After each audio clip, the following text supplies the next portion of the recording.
Asante ndugu mtangazaji. Kwa majina naitwa Nelson Timothy. Natokea shule ya Digima. Inapatikana eneo la Buongwa. Na kwa hapa tunapoongea wote tuko eneo la utalii ambayo inaitwa Kasazuu. Tumekuja kutalii na watoto. Lengo la study tour hii ni kwa ajili ya watoto kujifunza kwa vitendo. Na hii yote ni kuwajengea uzoefu watoto wanapokuwepo katika masomo yao, wawe wanaelewa mazingira tofauti tofauti. Na hili lengo kwa ajili ya kuwajengea uzoefu katika maisha yao. Na taasisi hii ya Digima inapenda kuwakaribisha wazazi wote kwa rika zote waweze kufika shuleni na kupata elimu bora. Walimu wapo wazoefu na kuna mazingira mazuri. Kuna kompyuta, watoto wanasoma kwa vitendo. Pia kuna chuo cha ushonaji.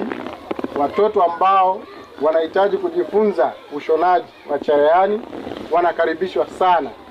Mazingira ni mazuri.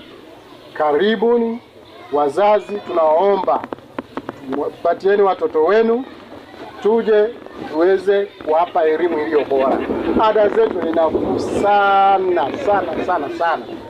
na zinakubalika kwa kila Mtanzania na kwa kila mtu aliye na uwezo wake anakaribishwa sana.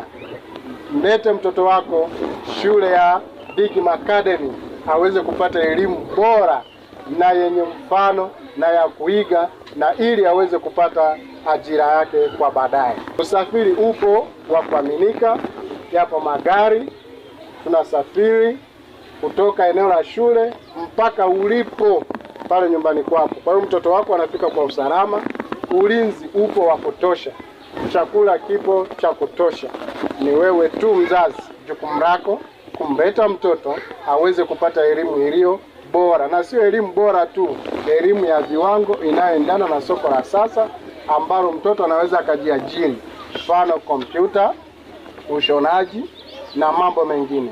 Shule inaitwa Digima Academy, inapatikana Buongwa, na pia tunafundisha somo la Kichina. Karibuni wazazi. Sasa hivi tumejitanua zaidi kimasoko, na hili ndio soko zaidi kidunia. Ukiongea Kichina tayari umeshaonekana kidunia. Lete mwanao, Kichina kinafundishwa Digima na sio kuficha. We angalia matokeo ya darasa la 4 mwaka 2025. Utaangalia somo la Kichina liko pale na watoto wamefaulu vizuri.